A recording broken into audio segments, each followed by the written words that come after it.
Hola amigos, ¿cómo están ustedes? Bienvenidos a su programa Il Consiglieri.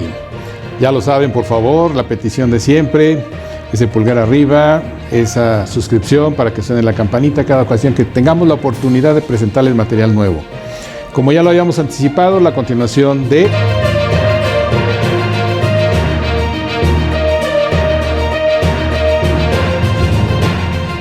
Vamos a seguir hablando del tema del outsourcing, de la reforma presentada por el Ejecutivo Federal el 12 de noviembre, y en la cual vamos a mencionar el impacto que desde nuestro particular punto de vista podemos apreciar de manera sencilla, toda vez que, insisto, se trata de una iniciativa nada más por el momento.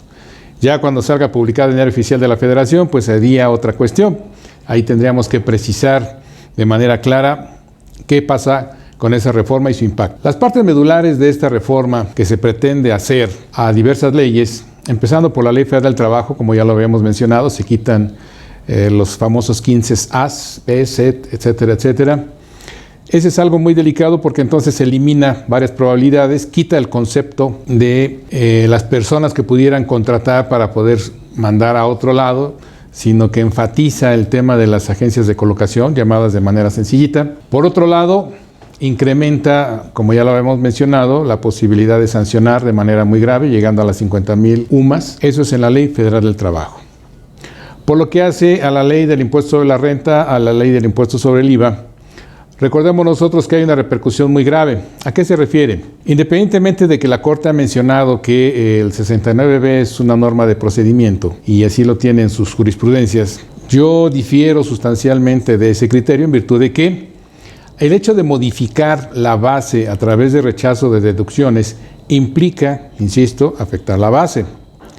Aquí en este caso, cuando hablamos nosotros de que hay operaciones que originadas por el tema de la prestación de personal pudieran generar la objeción por parte de las autoridades fiscales y como consecuencia, pues tenemos la no deducibilidad para efectos de impuesto sobre la renta, tenemos el no acreditamiento de las operaciones realizadas a través del IVA, como ya se venía presentando, que es un problema ahí de prestadoras de personal, que evidentemente el tema de que el salario no genera IVA, les generó un problema ahí medular a las empresas que, independientemente de que si se portaban bien o mal, tuvieron ese problema. Ahí había outsourcing, insourcing, todo ese tipo de cuestiones. La diferencia está en que creen que porque es insourcing ya deja de ser prestador de personal, cuando es en realidad todo lo contrario. Las prestadoras de personal son simple y sencillamente quien manda personal a otra empresa para que desempeñen las labores que la empresa les encomiende. Entonces, la diferencia es muy simple. Si quieren buscarle más conceptos para tratar de justificar lo que ya está definido, pues obviamente que vamos a tener unas controversias gratuitas en demérito de que de la seguridad jurídica de quienes acepten llevar a cabo ese tipo de prácticas y de quien puedan en un momento dado determinado el llevar a cabo una posible defensa con algo que inclusive, insisto, ya la Corte lo ha venido definiendo de una manera controversial, si ustedes gustan, pero ya la ha venido precediendo. Eso es en cuanto a impuesto sobre la renta, eso es en cuanto a impuesto al valor agregado. Ley Federal del Trabajo, ya la vimos. La consecuencia natural, evidentemente, para el Infonavit es el que tener que seguir la regla que se establece para Seguro Social, que tiene una complejidad mayor a la reforma que se plantea para efectos de Infonavit, en relación a los famosos avisos trimestrales, el estar registrado ante la Secretaría del Trabajo y Previsión Social, etcétera, etcétera. Ese es un impacto para el Infonavit, pero digamos que es uno de los menores impactos. ¿Por qué? Porque al final de cuentas, si me doy de alta con avisos trimestrales en el Seguro Social, con o sin reforma, pues evidentemente que tengo que hacerlo también en el Infonavit. Luego entonces van de la mano y lo que haga en uno tiene que repercutir en el otro. En el tema que nosotros encontramos más complicado, se refiere a Seguro Social. En materia de Seguro Social el impacto es muy fuerte. ¿Por qué? Porque como ya lo habíamos anticipado, se elimina el concepto de exclusión del gobierno federal para la aplicación del artículo 15 de la Ley de Seguro Social. ¿Y eso qué conlleva? Pues que evidentemente, insisto, abre la puerta para que mucha gente que esté en desventaja prestando sus servicios a este tipo de instituciones en el gobierno federal, pues ahora puedan irse directamente a una demanda de reconocimiento de relación laboral, de antigüedad, de aportaciones, etcétera, etcétera. Y pues evidentemente con las consecuencias económicas que esto representa, ya que el hecho de tener que pagar aportaciones a las instituciones de seguridad social, ya sea IMSS o ISSSTE, evidentemente que incrementa el gasto que tiene que hacerse y por consecuencia afectará el presupuesto de las entidades públicas en sus 3 niveles.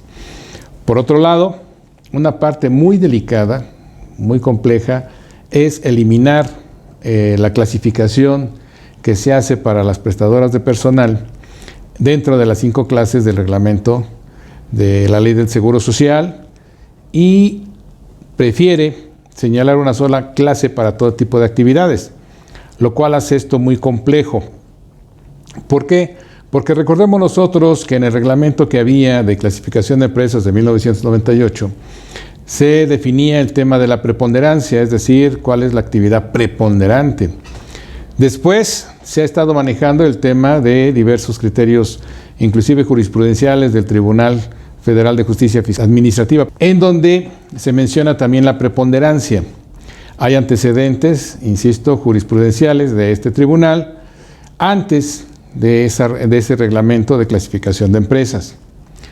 ¿Esto a dónde nos lleva? A una incertidumbre, una serie de controversias gratuitas, más ahorita que está aplicándose el programa de actualización de clasificación por parte del Seguro Social, en donde se está revisando la peligrosidad a la que se encuentran expuestos los trabajadores. Y eso pues obviamente que lo marca la ley, así dice que debemos de ser clasificados. Pero adicionalmente está considerando los siniestros que están sucediendo.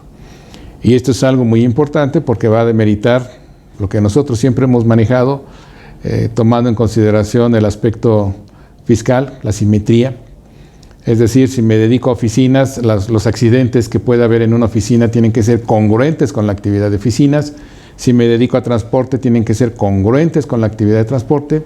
Independientemente de la negligencia, el que el trabajador se haya ocasionado a sí mismo en siniestro, el que haya habido imprudencia de compañeros de trabajo en muchas ocasiones, todo eso nos lleva a tener como consecuencia la posibilidad de riesgo de trabajo dentro de nuestras empresas y la congruencia.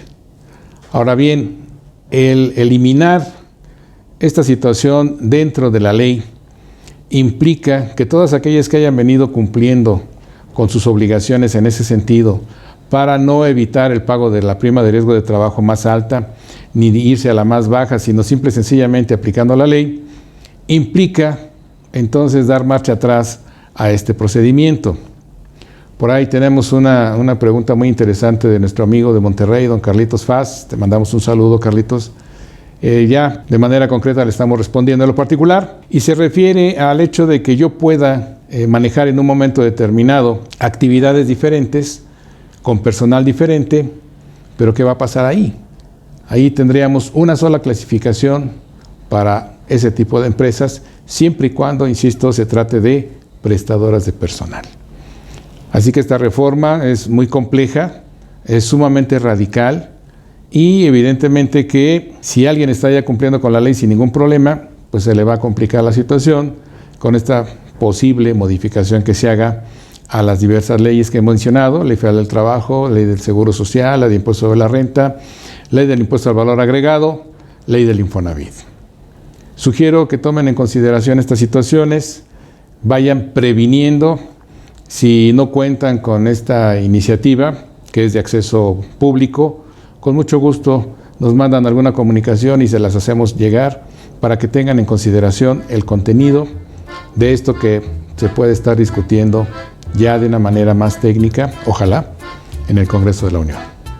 Como siempre, ha sido un placer el tener la oportunidad de platicar con ustedes. Agradecemos a nuestros suscriptores, agradecemos sus peticiones y esperamos haber despertado esa inquietud, como siempre, con estos comentarios que advertimos a ustedes.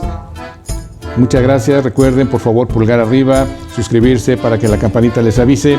Nuestras redes sociales, Instagram, Facebook, Twitter, están a su disposición. Cualquier comentario concreto que nos quieran hacer está a nuestro correo y nos vemos en la que sigue.